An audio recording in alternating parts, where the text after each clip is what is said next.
We need to get rid of these churches, but specifically the pastors. Once upon a time in this land called Kenya, the church actually stood for morality, for justice, and for righteousness. Yah had a voice in this nation. Back then, the church was led by courageous, uncompromising men who were not afraid to call out evil leadership and keep the government in check. This they did despite the stakes being higher then, speaking of the Moi era. Now the church is a joke. It is heavily in bed with the government and functions more as a business than as a sanctified institution set apart to hold up morality and godly purposes. It no longer serves the purpose it was intended for. It has become redundant. If you're observing what's happening now, the protests, the abductions, missing persons, and the ongoing massacres, you'll notice just how silent the church is. These same churches, particularly the pastors, helped establish the current government. The pastors gave Nabi their platforms, their ear, their full support. They helped him build a reputation around being a good repentant man, remorseful for his past transgressions, now transformed. Once a sinner who sadly fell victim to the hustler life that forced him to do what he had to do in order to survive, but now a saint, a new creation. A man looking to prove to the public just how much he has grown from his past. A man able to understand and address the plights of the common Mwananchi, having faced the same challenges himself as a hustler with humble beginnings. Nabi invested heavily in presenting himself as a religious man. This should have been a red flag to the people, but it was not. If anything, it warmed their hearts toward him. Every pulpit he could find, he spoke on. He memorized scriptures and quoted them throughout his campaigns. He took pictures with every kind of pastor he could find. Why? Because he understood what you and I both know. You cannot become a renowned politician in this country, let alone a president, without the support of the pastors and, by extension, the church. Having the church back you up as a politician is the fastest, easiest way to garner votes in this country. Low input, high returns. And so Nabi, with the help of the pastors, was able to successfully deceive many gullible Christians. This is why, even if you are an unbeliever, you ought to pay attention. Don't joke with the influence these pastors have.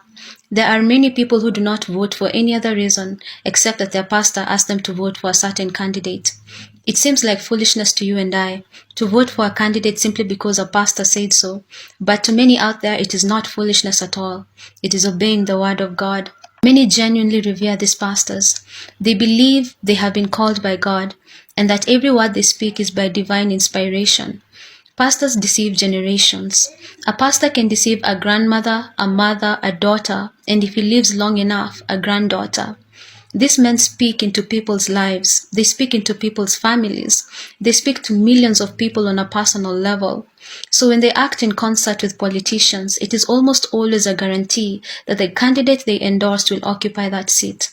Remember, when working together, they're not looking to deceive everyone. They know it is impossible to deceive everyone. They're looking to deceive just enough to sway the vote count in favor of the candidate that bought them. Trust me, millions is more than enough to sway a vote count. And that's how, by the church backing up the wrong man, we all end up screwed. And if you think the church has learned its lesson since 2022 and it has woken up now, it has not.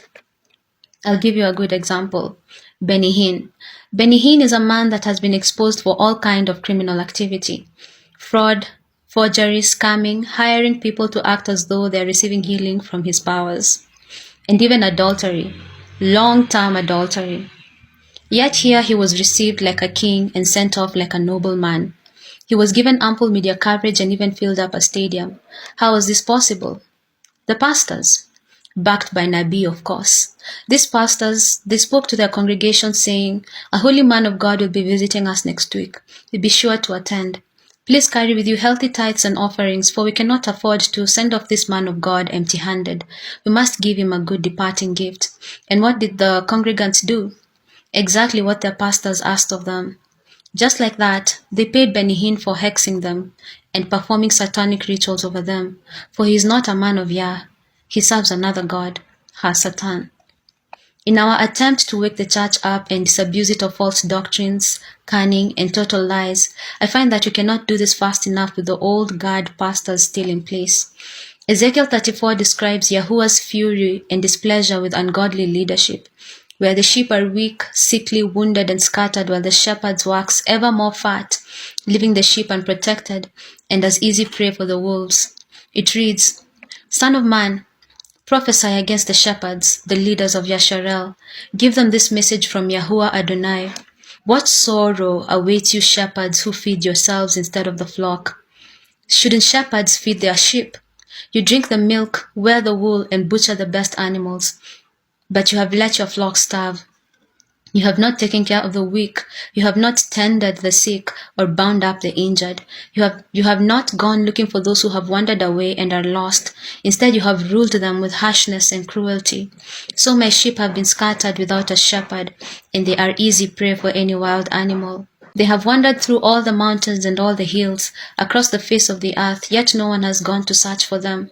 Therefore, you shepherds, hear the word of Yahuwah. As surely as I live, says Adonai Yahuwah, you have abandoned my flock and left them to be attacked by every wild animal. And though you were my shepherds, you didn't search for my sheep when they were lost. You took care of yourselves, and you left the sheep to starve. Therefore, you shepherds, hear the word of Yahuwah. Thus says Adonai Yahuwah, I now consider these shepherds my enemies, and I will hold them responsible for what has happened to my flock, and I will stop them from feeding themselves. I will rescue my flock from their mouths. The sheep will no longer be their prey. In this entire discourse, we find that Yah essentially says the same ones he appointed to be the shepherds turned out to be the wolves that preyed on his flock. That's the exact description of what the church has been to its own for the last 3 decades or so. The church needs to be uprooted and replanted with a new breed of leaders, courageous men who are branches of David, men after Yah's own heart.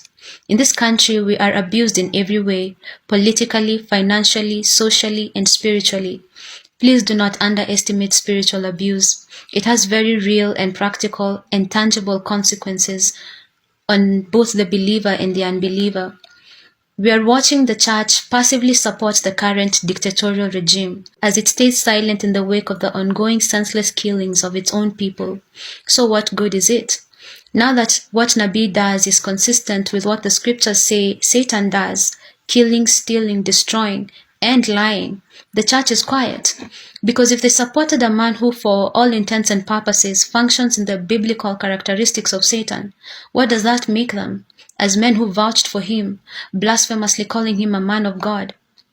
As we uproot the old political guard, let's not overlook the uprooting of the old spiritual guard as well. Let's end all abuse and let Yah have a true voice in this nation once again. Thank you.